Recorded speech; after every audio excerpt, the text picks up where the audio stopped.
Bharti news, सीधा, सटीक और निष्पक्ष।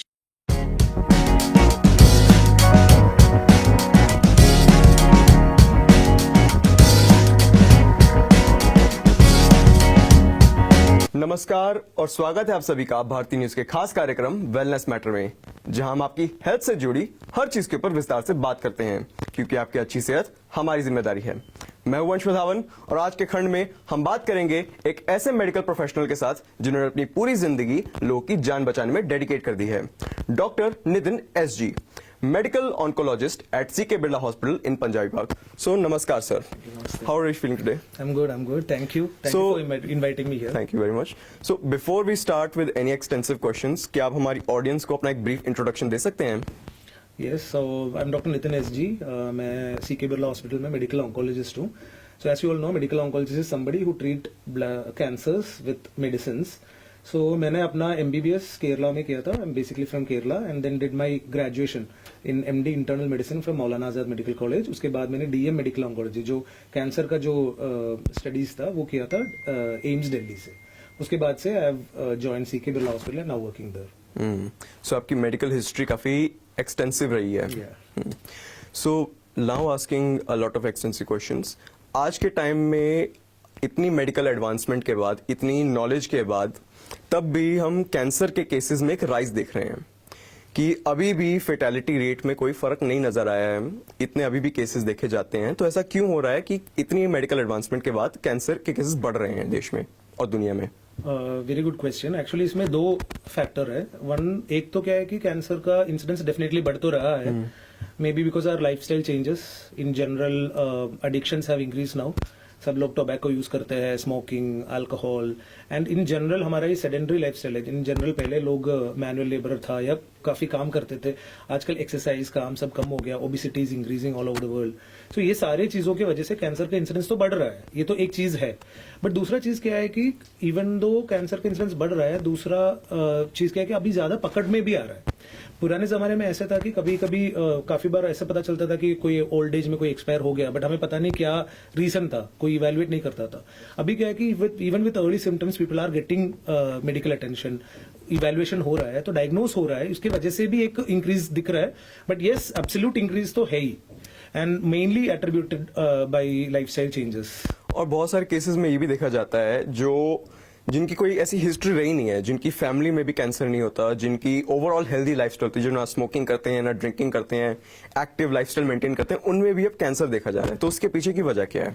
ठीक है, तो कैंसर आने का मेनली मल्टीपल रीजंस है. One is genetic factor and other one is environmental factors. जी. जेनेटिक मतलब everybody has got a tendency to get some genetic changes within your body throughout the time. कोई DNA में या फिर RNA में कुछ changes आता है जिसकी वजह से कैंसर डेवलप हो सकता है. वो कभी भी किसी में भी हो सकता है. वो रिस्क को हमें बढ़ाते हैं जब स्मोकिंग है, अल्कोहल है, एनवायरमेंटल पोल्यूशन है. सो नाउअडेज क्या है कि पोल्यूशन इतना बढ़ गया है, एंड इवन डाइटरी हैबिट्स में भी जो भी हम खाना खा रहे हैं उसमें जो एडेड डाइज होता है, मसालाज होता है, जिसके अंदर कोई कंपोनेंट्स होता है या केमिकल्स होता है, which can make some genetic changes that can lead to cancer. So suddenly क्या होता है कि ये एक कभी भी सडन नहीं होता. ओवर द टाइम धीरे धीरे चेंजेस आते रहते हैं, जेनेटिकल एब्नॉर्मैलिटीज आते रहते हैं due to various environmental factors, and एकदम से फिर वो एक पॉइंट आता है जहां पे वो प्रॉब्लम ऐसे ज्यादा होता है कि वो कैंसर में कन्वर्ट हो जाता है. जी.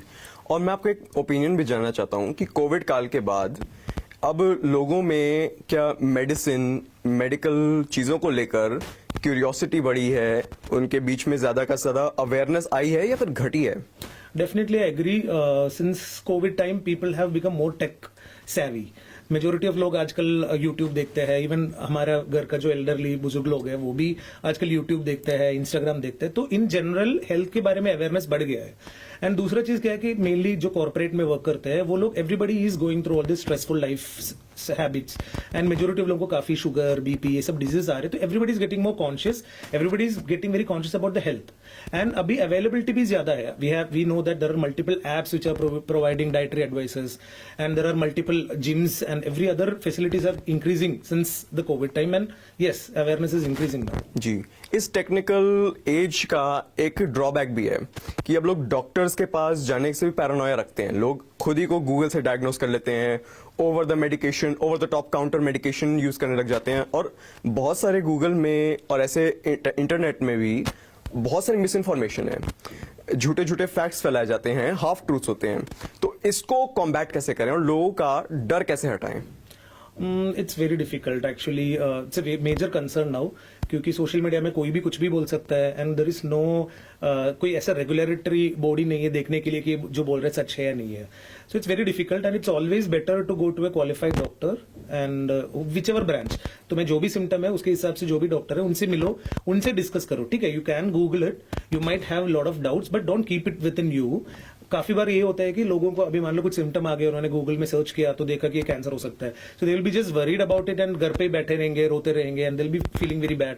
सो be open about it, go to a doctor, discuss with them and majority of doctors are open और are ready to help you out, even though you might be coming with questions from the Google. And दूसरी चीज क्या है कि yes, you have to read about medicine and diseases but don't keep searching in Google for every symptoms.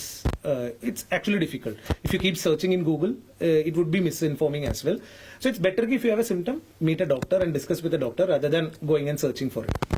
आजकल के जो हमारे cosmetic products हैं, जो हमारे फूड प्रोडक्ट्स हैं, उनमें लेड मिल रहा है, मर्क्यूरी मिल रहा है, कैंसरोजेंस मिल रहे हैं, एबेस्टोज मिल रहा है. तो इतने एडवांसमेंट, रेगुलेटरी बॉडीज के आने के बावजूद भी आजकल हमारे इन प्रोडक्ट्स में इतने कैंसरोजेंस क्यों हैं?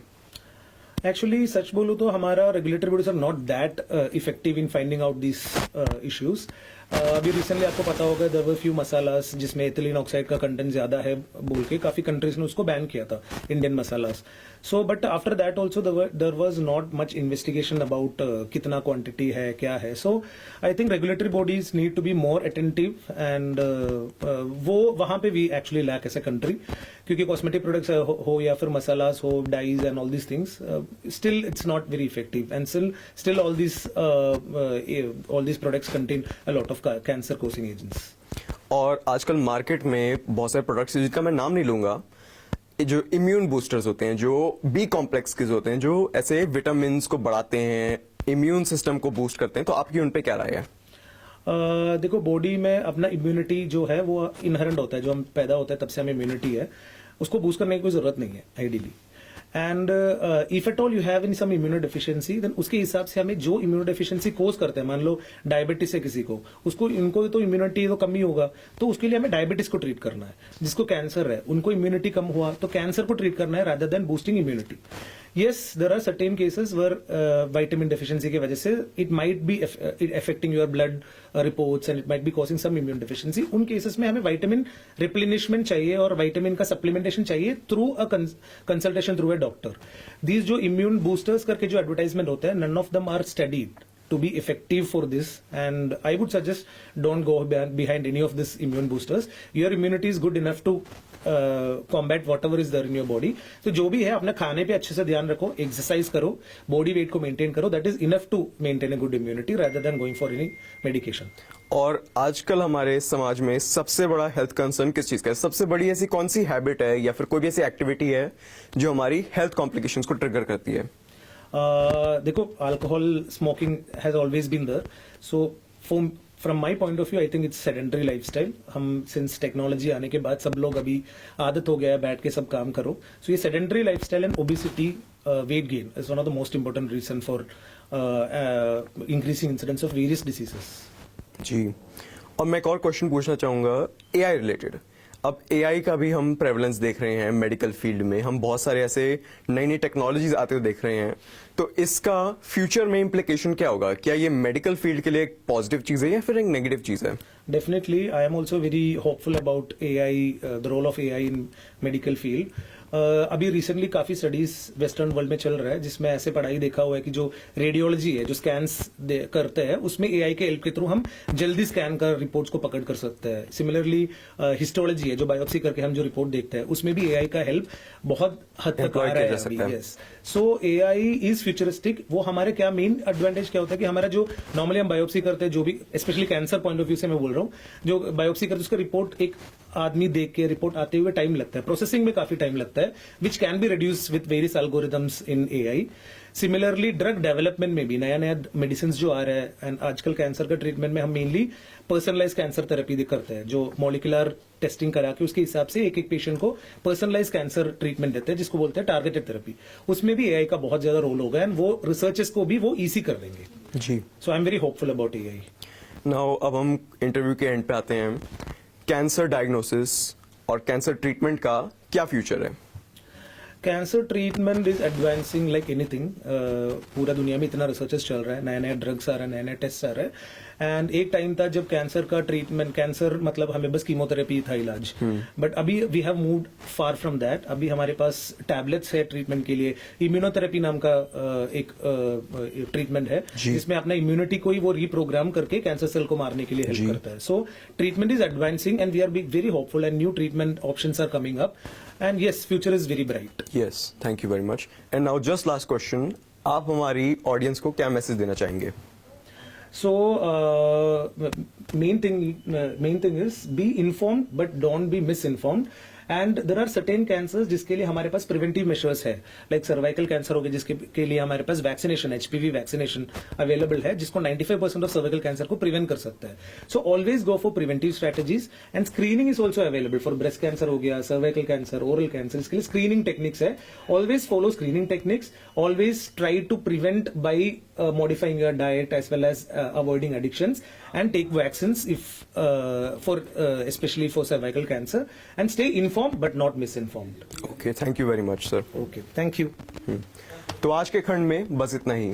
बाकी हेल्थ से जुड़ी अपडेट्स के लिए देखते रहिए भारती न्यूज. मिलेंगे अगले हफ्ते एक नए टॉपिक के साथ. तब तक के लिए खुश रहिए, स्वस्थ रहिए.